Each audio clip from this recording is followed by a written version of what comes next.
C'est à la place de l'indépendance à 100 que le candidat de l'Union des mouvements et alternatives pour le Mali a lancé son premier meeting. Jamil Bitar a expliqué son programme et ses actions prioritaires une fois élu président de la République. Avant de se rendre à 100, Jamil Bitar était dans plusieurs localités de la 3e région, périple suivi par Aloussene Touré. Comment la cité de 100 a accueilli le retour de son enfant prodige. Jamil Bitar retrouve ses sources et du coup son inspiration. Pour ce premier meeting de lancement, le candidat de l'imam a choisi de dévoiler ses chantiers prioritaires, des annonces qui enchantent et redonnent l'espoir à toute une population. Les mesures urgentes à prendre, c'est d'abord de réconcilier les Maliens. Réconcilier les Maliens pour que les Maliens puissent apprendre, réapprendre à vivre ensemble. Et que vous soyez du nord ou du sud, il faudrait que nous arrivions à faire une réconciliation nationale dans la paix, dans la cohésion sociale et surtout dans le pardon. Mais le projet du candidat Jamil Bitar s'inscrit dans une dynamique globale allant de l'emploi des jeunes à la formation en passant par la santé. Quand je serai élu président de la République, je m'engage à relancer l'économie malienne en favorisant le retour de nos partenaires stratégiques. Je ferai l'industrialisation du Mali mon cheval de bataille.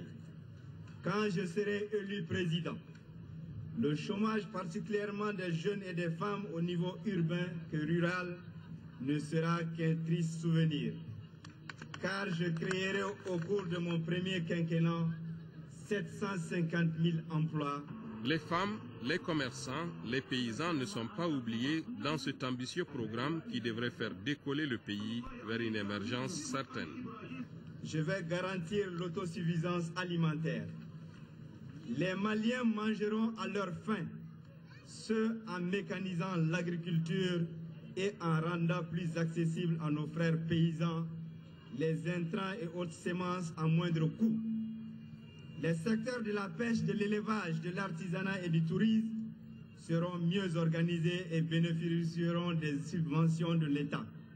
Quand je serai élu président de la République, je redonnerai à l'école ses lettres de noblesse. Quand je serai élu président de la République, les autorités coutumières et religieuses auront un salaire fixe à la fin du mois.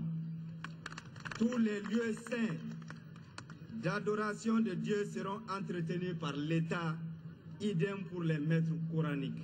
Avant d'arriver à 100, Jamil Bitar et son équipe de campagne ont sillonné les localités de Sanankoroba, Ouelesebougou, Bougouni, Niena et Sikasso.